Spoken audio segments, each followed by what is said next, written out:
ఈరోజు యోగా సూత్రాలు చేసే ఆసనం పేరు జాను శీర్షాసనము. జాను శీర్షాసనము మన హ్యామ్స్ట్రింగ్ కండరంపై అలానే నడుము కండరాలపై బాగా ప్రభావం చూపిస్తుంది. జాను శీర్షాసనము మన హ్యామ్స్ట్రింగ్ కండరంపై అలానే లోవర్ బ్యాక్పై చాలా ప్రభావం చూపిస్తుంది. లోవర్ బ్యాక్లో ఫ్లెక్సిబిలిటీ లేకపోతే అలానే హ్యామ్స్ట్రింగ్ కండరాలలో ఫ్లెక్సిబిలిటీ లేకపోతే మనము ఈ ఆసనం చేయడానికి చాలా కష్టంగా భావిస్తాము. కాబట్టి ఈ రెండు కండరాలని ఫ్లెక్సిబుల్గా చేసుకోవాలంటే ముందుగా మనము నడుము కండరాలని వార్మప్ చేసుకోవాలి. నడుము కండరాలని మనము ఫ్లెక్సిబుల్గా దృఢంగా బలంగా చేసి ఈ యొక్క రెండు కండరాలపై మనము ప్రభావాన్ని పెట్టవచ్చు, అంటే ప్రెషర్ని పెట్టవచ్చు.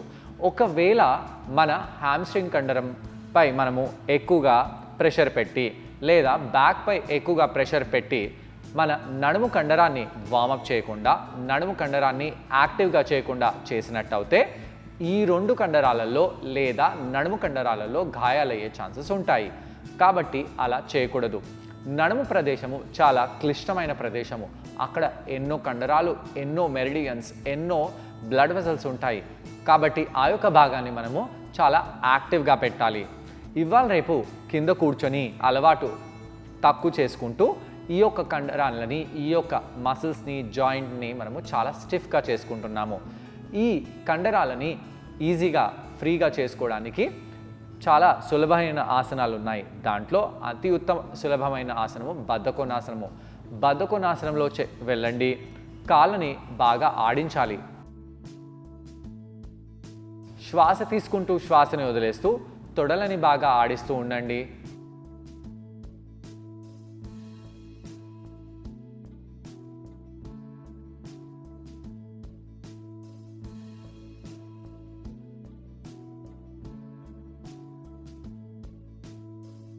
తొడలని ఈ విధంగా బాగా ఆడించాలి.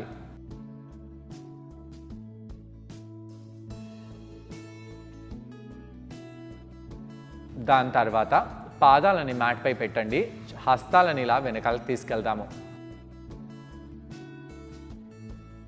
పాదాలని కొద్దిగా దూరంగా తెచ్చిపెట్టేసి రెండు మోకాలని కుడివైపు చేద్దాము.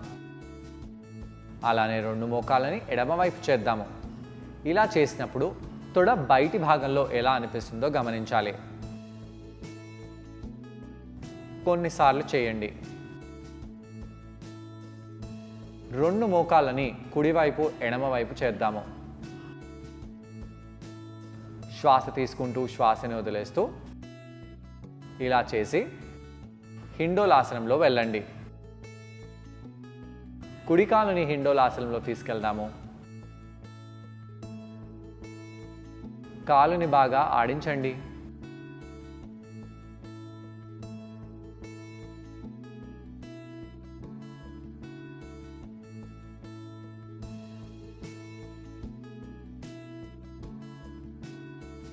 ఎడమ కాలుని కూడా బాగా ఆడించాలి.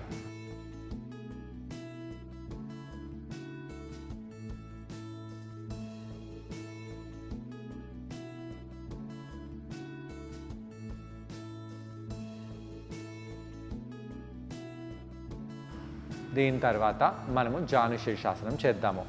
కుడి కాలుని స్ట్రైట్గా చేసి ఎడమ పాదాన్ని కుడి తొడ దగ్గర తెచ్చిపెట్టేసేయండి.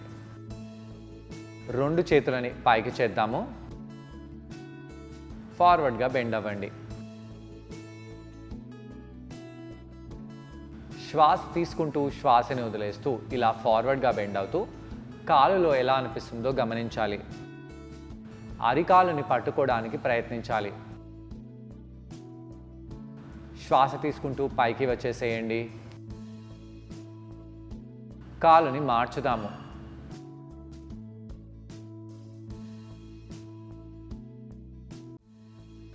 రెండు చేతులని పైకి తీసుకెళ్ళి ఫార్వర్డ్గా బెండ్ అవ్వాలి.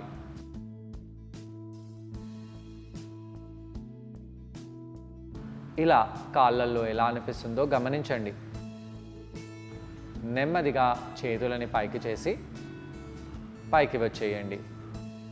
ఈసారి మనము కుడి కాలుని స్ట్రైట్గా చేసి ఆ బ్లాక్ని పాదం బయట తెచ్చిపెట్టాలి. రెండు చేతులని పైకి తీసుకెళ్ళి ఆ బ్లాక్ని పట్టుకోవాలి. బ్లాక్ని పట్టి లాగండి. శ్వాస తీసుకుంటూ పైకి వచ్చేసేయండి. ఈసారి ఆ కర్రను తీసుకుందాము. కర్రని ఈ విధంగా షోల్డర్ వెయిట్తో పాటు పట్టుకోవాలి. ఇప్పటి వరకు లోవర్ బ్యాక్లో వీపుని ఆడ్ చేసాము.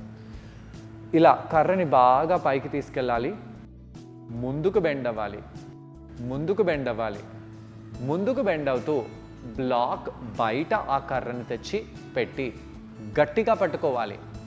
ఆ బ్లాక్తో సహా కర్రని గట్టిగా లాగాలి. కాలు కింద తీవ్రంగా కాదు, అతి తీవ్రంగా స్ట్రెచ్ వస్తుంది. నడుములో కూడా బాగా స్ట్రెచ్ పడుతుంది. అయితే చేతులని స్ట్రైట్గా పెట్టకండి, మోచేతులని బెండ్ చేయండి. బెండ్ చేస్తూ తలని ముందుకు చేస్తూ చేస్తూ చేస్తూ అలా ఆసనంలో కొంత సమయం పాటు ఉండాలి. దీంతో మన హ్యామ్స్ట్రింగ్ కండరం చాలా ఫ్లెక్సిబుల్గా అవుతుంది. నడుము కూడా చాలా ఫ్లెక్సిబుల్గా అవుతుంది. నడుము కూడా చాలా ఫ్లెక్సిబుల్గా అవుతుంది. నెమ్మదిగా పైకి వచ్చేసేయండి.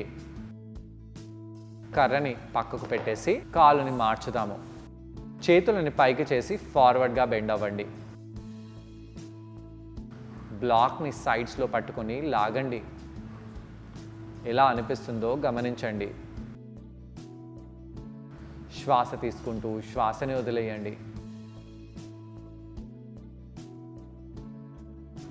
నెమ్మదిగా చేతులను మళ్ళీ పైకి చేద్దాము. కర్రని పట్టుకోండి. తలపై తీసుకెళ్ళండి. ఇలా వీపుని నిటారుగా చేస్తూ ఫార్వర్డ్గా వస్తూ బెండ్ అవుతూ బ్లాక్ బయటి భాగంలో కర్రని పెట్టి కాలుని గట్టిగా మన వైపు లాగాలి. కాళ్ళ వేళ్ళని మీ వైపు లాగండి. మోచేతులని బెండ్ చేయండి. ఛాతిని ముందుకు తీసుకెళ్ళండి. శ్వాస తీసుకుంటూ వదిలేస్తూ ఇక్కడ అలానే ఉండాలి. చూసారు కదండి, ఈ ఆసనం పేరు జాను శీర్షాసనం.